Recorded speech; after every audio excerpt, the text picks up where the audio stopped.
Welcome! Today we'll get back into shutting the up and getting down to business.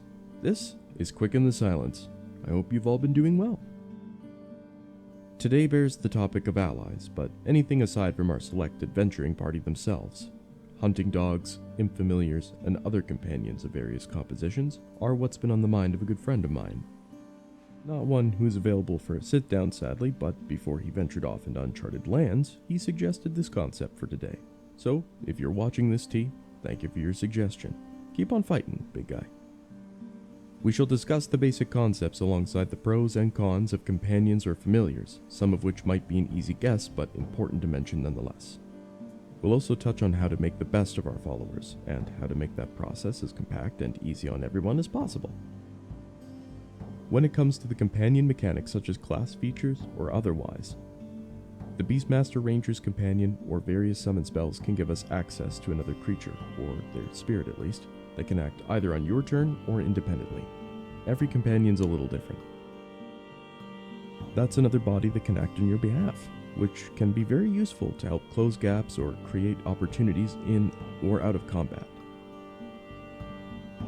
You could channel spells with a range of touch through your familiar using the reaction, or, as a ranger, your cool cheetah pet to attack in your stead, possibly offering an advantage on attacks if you or the cheetah is flanking.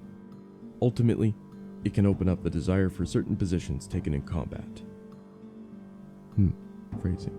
Anyway, putting your cheetah behind a goblin while he dances with the rogue can grant your rogue their sneak attack bonus, to provide a common but very useful example.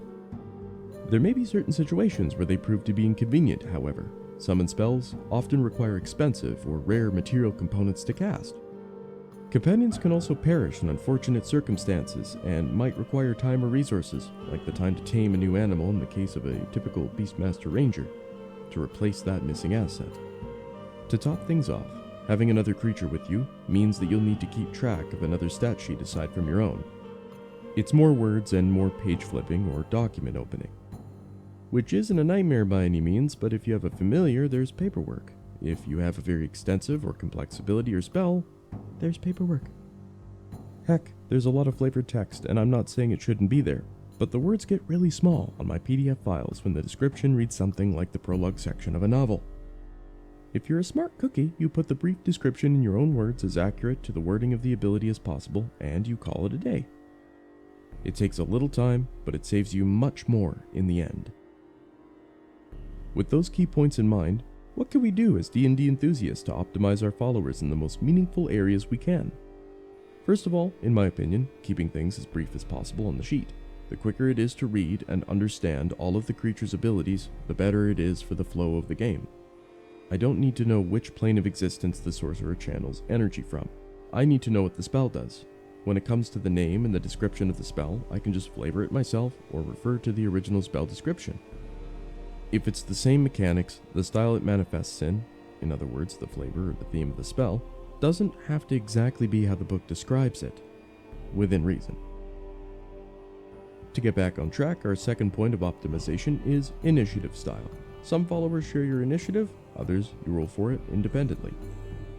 Since some DMs like to run all followers one way or the other, make sure you know how the initiative approach works, or that the players know what your process is before you start the game if you're the DM. Or just address it promptly through an open discussion when it comes up. Ultimately, if you mark that at the top corner somewhere in your follower's stat block, it will save you some time. Lastly, balancing. Some abilities may be a little broken in early or late game. Some companions gain boosts from your proficiency bonus or from casting the spell for summons at higher levels than the norm. If you have a PC who feels underwhelmed by their followers' capabilities to a point where they feel their chosen path needs retirement or rebalancing, a conversation should be had between the player and the DM. Test things out, and try to make a decent plan forward. Maybe something just needs to scale better, or scale period. Maybe there's just some value missing that abilities and stat boosts could possibly provide. I have a concept for this actually.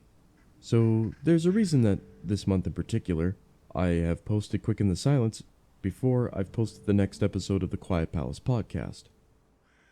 Next episode on the Quiet Palace podcast, we'll be covering the enhanced companion light system that I use when coming up with cool followers. I'm thinking about expanding it to humanoids and technically I have already.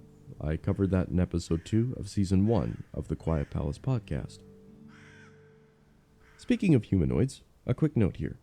I don't often bring an NPC along for the party's adventures, but when I do, they are usually a vital guide of some sort. Your average pre-written adventure will probably give you a stat sheet for that individual, but at the end of the day, you should just make a level PC for that personality and use that instead. Cramming a class's ability into a monster stat block to make things super compact and only relevant to mechanics is a nice way to have a complex character without having to sift through a bunch of flavor text. I think it would be cool to see people add small touches to the characters they feel could use some inspiration. I never want to make that NPC or follower unbalanced or entirely different than intended, just more fleshed out in regards to capabilities. I don't like pulling too much baloney out of the tray, you know? What vagueness or boringness there may be has no room, for as the DM, I need specifics.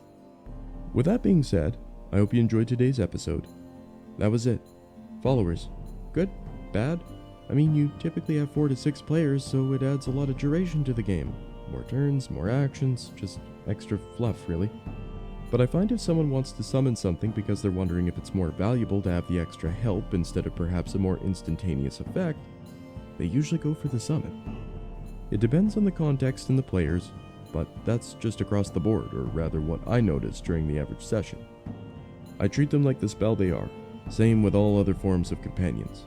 It's a spell or a magical effect, or a time in love. So I have the information beside me during the session, and I've read it at least twice recently. Okay, I've gone on for a minute, so I'll finally leave it at that.